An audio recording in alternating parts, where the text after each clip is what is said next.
ആലപ്പുഴയിൽ സ്വർണ്ണാഭരണങ്ങൾ മിനുക്കി നൽകാനെന്ന വ്യാജേന ലായനിയിൽ സ്വർണം ലയിപ്പിച്ചെടുത്ത് മോഷ്ടിക്കാൻ ശ്രമിച്ച കേസിലെ പ്രതി പിടിയിൽ. ബീഹാർ സ്വദേശി ദിനേശ് ഷഹയാണ് പിടിയിലായത്.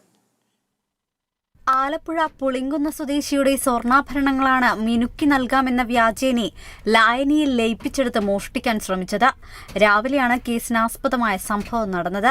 ബീഹാറുകാരനായ പ്രതി വീട്ടിൽ വന്ന ശേഷം ഓട്ടുപാത്രങ്ങളും വിളക്കുകളും ആദ്യം ലായനി ഉപയോഗിച്ച് വെളുപ്പിച്ച് വീട്ടമ്മയുടെ വിശ്വാസം നേടിയെടുക്കുകയായിരുന്നു. ശേഷം സ്വർണവും ഇതുപോലെ വെളുപ്പിച്ചു നൽകാമെന്ന് വീട്ടമ്മയെ തെറ്റിദ്ധരിപ്പിച്ചായിരുന്നു മോഷണം നടത്തിയത്. അകത്തുനിന്ന് ഒരു വിളക്ക് അമ്മ എടുത്തു കൊടുത്തു. അത് വെച്ചിട്ട് അതിന്റെ ഒരു ചെറിയൊരു പോർഷൻ മാത്രം എടുത്തിട്ട് നമുക്ക് ക്ലീൻ ചെയ്ത് പുള്ളി കാണിച്ചു കൊടുത്തു. അത് കഴിഞ്ഞപ്പോൾ വെള്ളി ഉണ്ടോ എന്ന് ചോദിച്ചു. ഞങ്ങൾ ഇല്ലാന്ന് പറഞ്ഞു. അത് ഞാൻ പറഞ്ഞു ഇമിറ്റേഷൻ ഗോൾഡ് വരാൻ പറഞ്ഞു.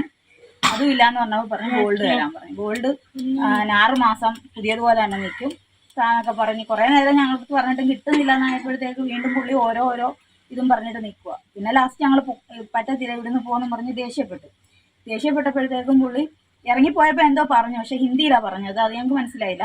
പക്ഷെ അതിന് മുമ്പ് വരെ സംസാരിച്ചത് മലയാളവും ഹിന്ദിയും കൂടെ ചേർന്നൊരു ഇതിലായിരുന്നു. പുളിങ്കുന്ന് പോലീസ് ഇൻസ്പെക്ടർ യേശുദാസിന്റെ നേതൃത്വത്തിൽ പ്രതിയെ പിടികൂടിയ പോലീസ് കോടതിയിൽ ഹാജരാക്കി റിമാൻഡ് ചെയ്തു. Kerala vision news, Alappuzha.